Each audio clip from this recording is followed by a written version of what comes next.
You ever wonder why mediocre individuals rise to the very top of the political echelon? Look no further than the dominant and most popular words of the day, especially those words and ideas endemic to the pop culture of the time, because pop culture tends to represent the lowest form of values within any given society. And in the case of today, that truth is most certainly enduring.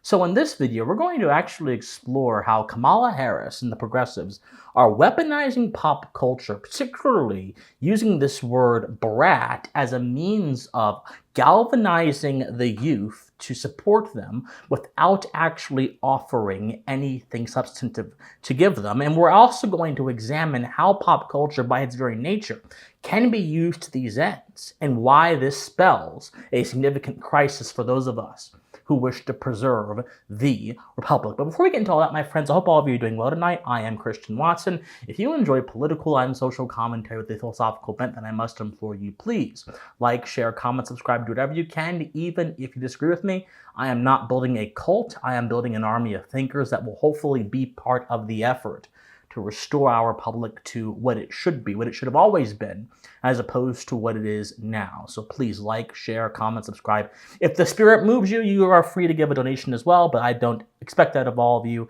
A like and a comment are good enough for me. Thank you so much, and please enjoy the video. So, the operative phrase of the Kamala Harris campaign for 2024 is now the word brat. Now, some of you may have heard of it. My audience tends to be a little bit older, so I don't think many of you have heard of it. But for those of you who have not heard of it, the word brat is a sort of slang word that has become popular ever since the June release of a singer called Charlie XCX's album, which is titled Brat, which has exploded on the charts and has gotten a lot of people, especially in Gen Z, which is a cherished demographic for Kamala Harris and the progressives, talking and chattering. And so Charlie XCX recently actually endorsed Kamala Harris. You see, they've been trying to covet celebrity endorsements, and she's one of them that she got. And in a tweet that got over 300,000 likes, Charlie XCX said, "Kamala is brat." Now, this would be insignificant and probably low volume for me to talk about on this channel, if not for the fact that the Kamala Harris campaign immediately ran with that. They took the aesthetic of the Brat album, the sort of pale lime green aesthetic, and they plastered it on their own social media channels to reflect that they endorse fully and wish to embody the idea of Brat. They explicitly tweeted and made several social media posts about that endorsement, endorsing the term brat as well. This left people like Rachel Maddow confused as to what they were saying, but Kamala Harris essentially has endorsed her new label given to her by a singer that appeals primarily to Gen Z. Now, actually, let's define this. What does brat actually mean? Well, Charlie XCX actually defines brat in her own words. She says that brat, I quote, "It can be like so trashy.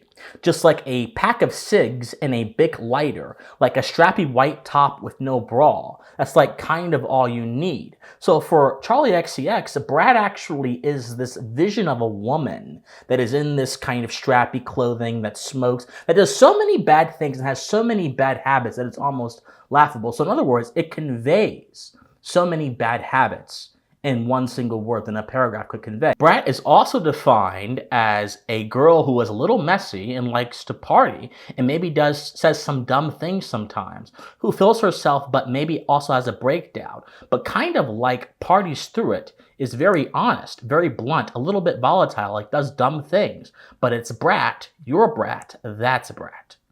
How any of this qualifies someone for the presidency, I don't know. How any of this builds a good culture, I don't know. How any of this refines the mind, I don't know. How any of this actually offers political substance to a voter who's about to go and decide the course of the nation, I don't know, because it doesn't. It's the exact antithesis of everything a politically or a philosophically minded American should be concerned about. Now, the idea that Kamala Harris at 60 years old is anything like this archetypal depiction of brat, this kind of disagreeable, scrappy, middle-aged woman, I don't think that's quite true. But whether it's true or not is not the focus of this video. The focus of this video is that this actually moves a part of our citizenry to vote. That is what should concern you, my friends. You know, slang is largely harmless and it's sometimes funny.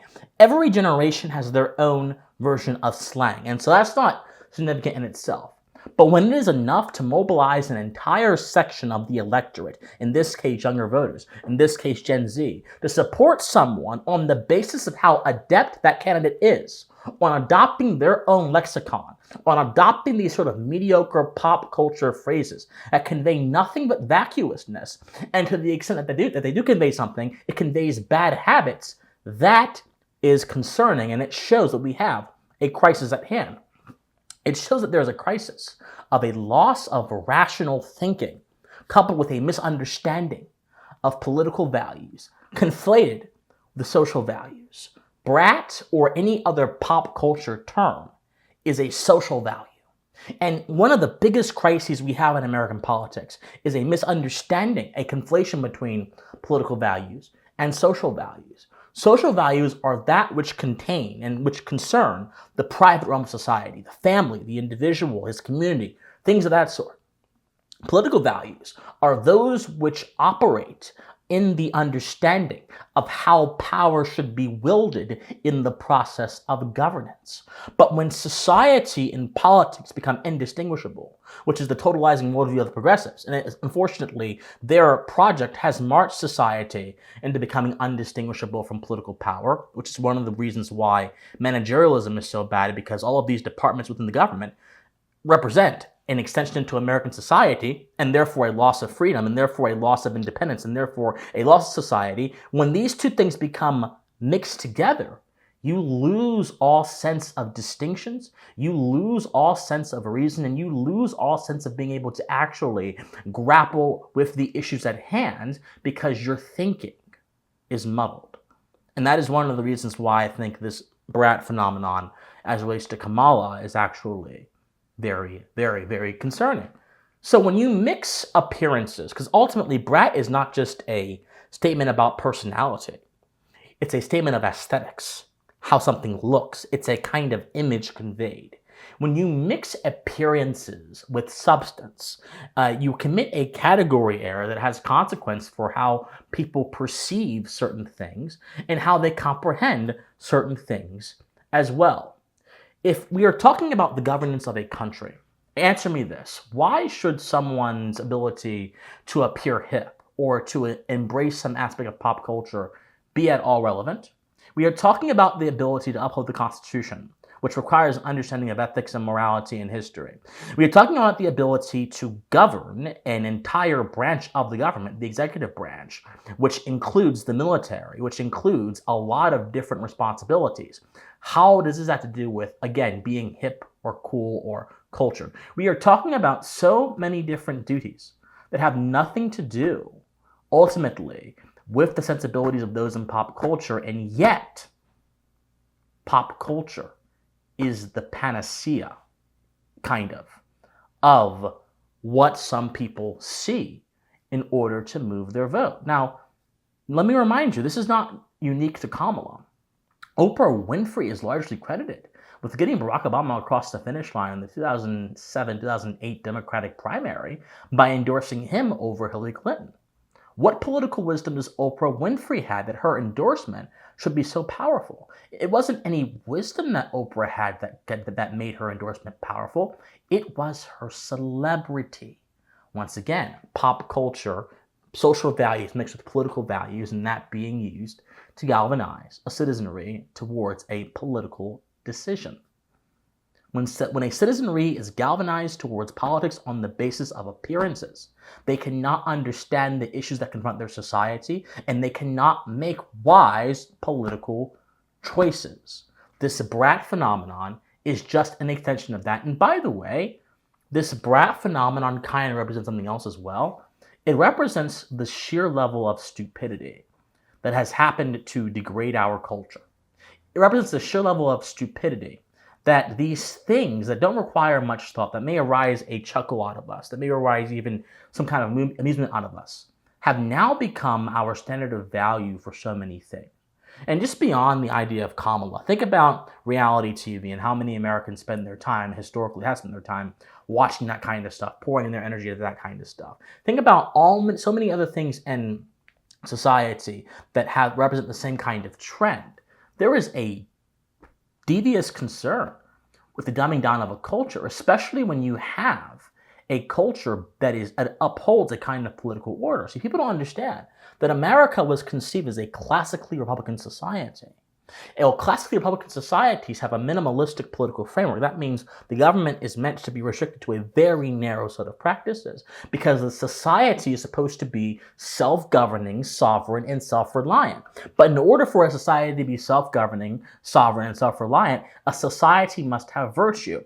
Part of having virtue is having wisdom. Part of having wisdom is having intellect. Part of having intellect is having a strong culture of reason. Part of having a strong culture of reason is having a refinement of the mind. In other words, avoiding brain rot.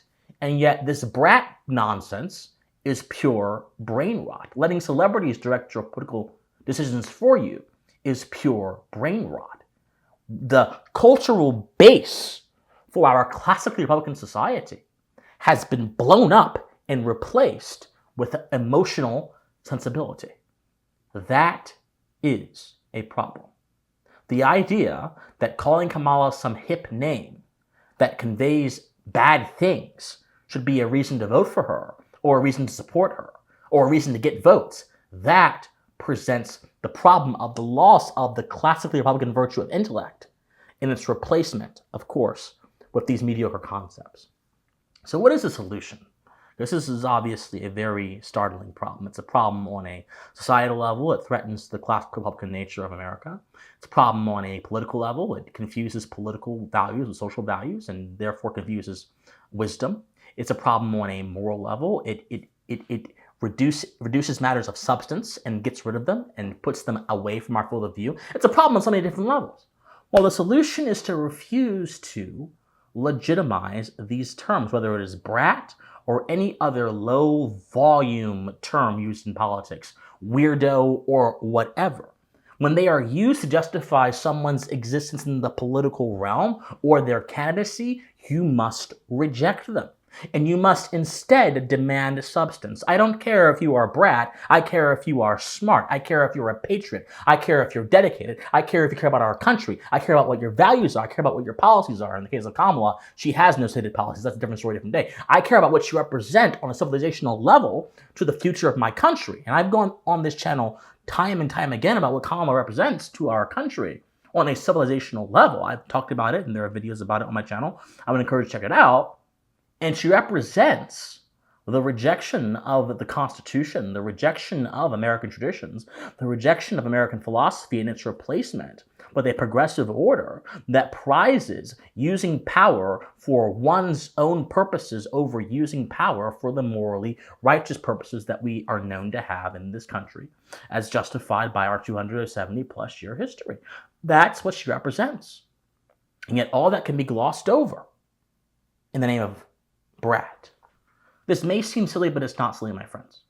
A culture that cannot sustain intellect is a culture that cannot sustain a virtuous political order, and a culture that cannot sustain a virtuous political order is consequently a culture that can give rise to tyrants, or give rise to, alternatively, an idiocracy, which is a different kind of tyranny.